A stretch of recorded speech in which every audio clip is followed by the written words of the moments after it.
Hi, let's take a look at your MT9 final affirmation. On question number 2 here, you did it backwards.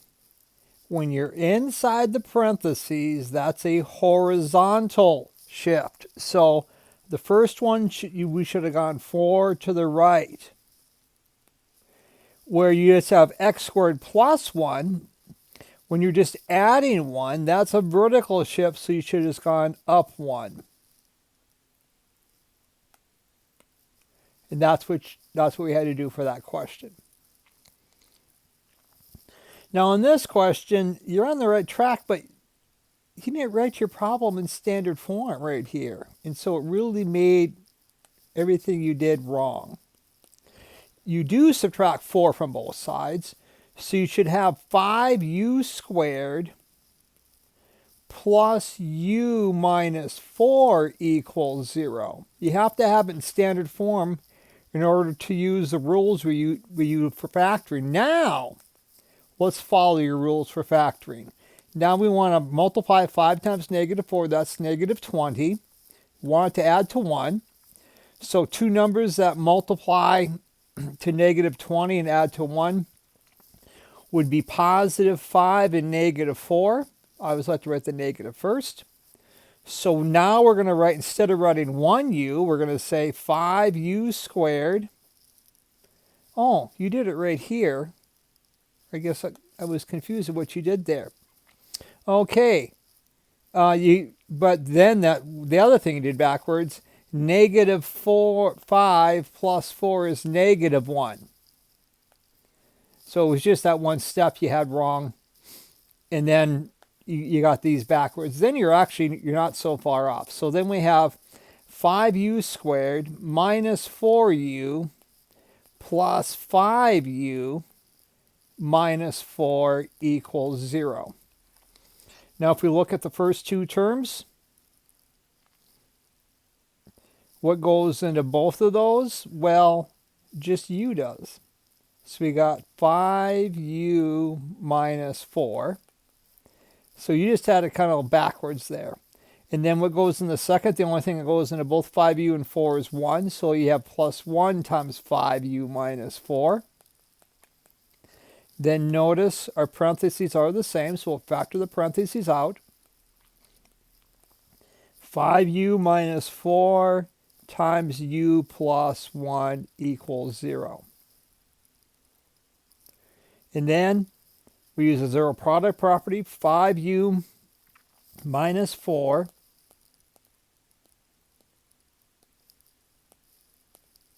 equals 0, or u plus 1 equals 0. So we're going to add 4 to both sides. So 5u equals 4. Divide both sides by 5. U equals 4 over 5. And then what would you add to 1 make 0?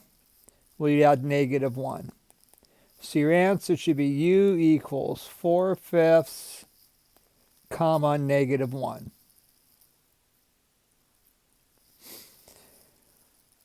On this problem, your work doesn't match up.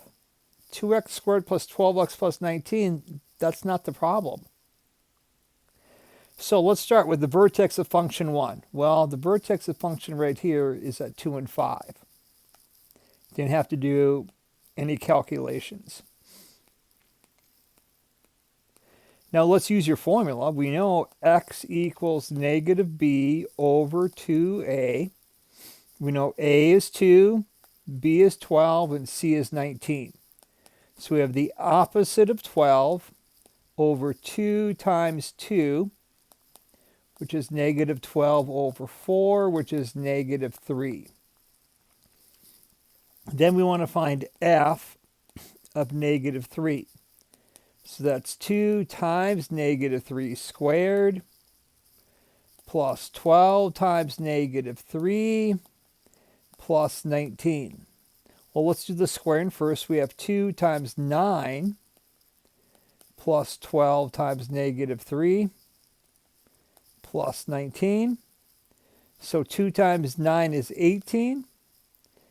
12 times negative 3 is negative 36 plus 19. Well, 18 minus 36 is negative 18 plus 19 would give us 1. So our vertex of function 2 is at negative 3 and 1. Which function has a smaller minimum value? Well, which one is smaller? Would that be function b, wouldn't it? Because 1 is smaller than 5. What is that smaller minimum value? Well, that would be 1.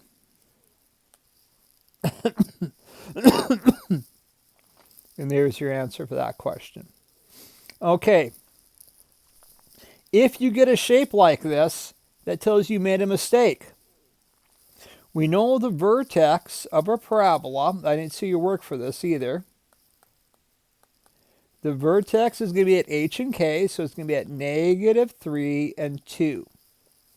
So negative 3 and 2, well, you did plot that point right, but that should have been in the middle of your table. So we have negative 3 and 2, and then we'll have negative 4, negative 5, negative 2, and negative 1. Let's start with negative 1. So we're going to say negative 1, or I'll start with negative 2. I'll go negative 2 plus 3 squared plus 2. Well, negative 2 plus 3 is 1 squared plus 2. So it'll be 1 plus 2, which is 3. So we know this value is going to be 3. And I know it's symmetric. That's going to be 3. So at negative 2, you should be up at 3. At negative 4, we should be up at 3. Then let's do negative 1. So now we have negative 1 plus 3, the quantity squared, plus 2. Negative 1 plus 3 is 2 squared plus 2, so that's 4 plus 2, which is 6. So negative 1 should be at 6, and so will negative 5.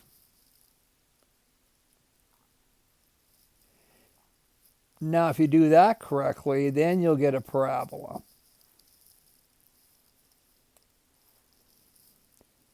Okay. This question you didn't do either. You didn't even plot it.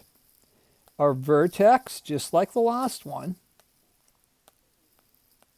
is at h and k. So negative 4 and negative 1.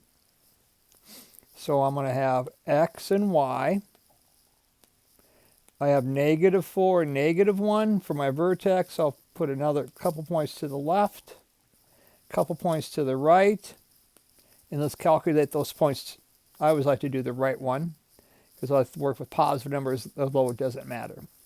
So when we have negative 3 times negative 3 plus 4 squared minus 1. We have negative 3 times 1 squared minus 1. That's negative 3 times 1 minus 1. So that's negative 3 minus 1, which will be negative 2. So negative 3 is going to be negative 2, and so will negative 5. So let's plot those. Negative 4, we're down 1. And then negative 3, we're down 2.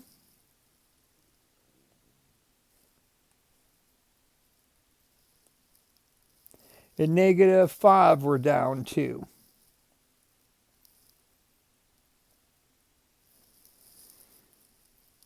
Except I just noticed that's wrong.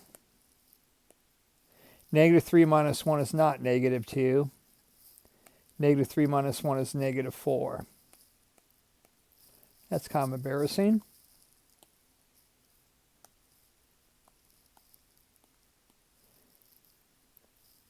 So, negative 3, I should be down at 4.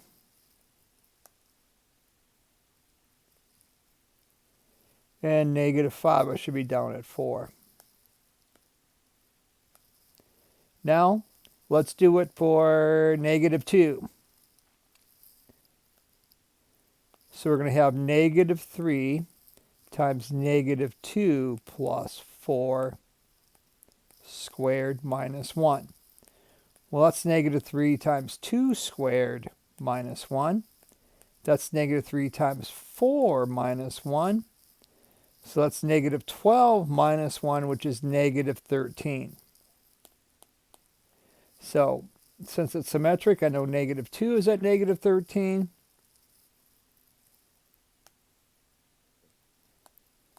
And negative 6 is at negative 13.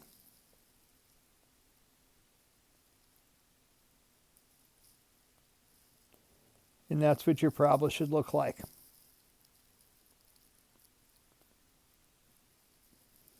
And that's it. So the redo should be open for you. And then complete the redo.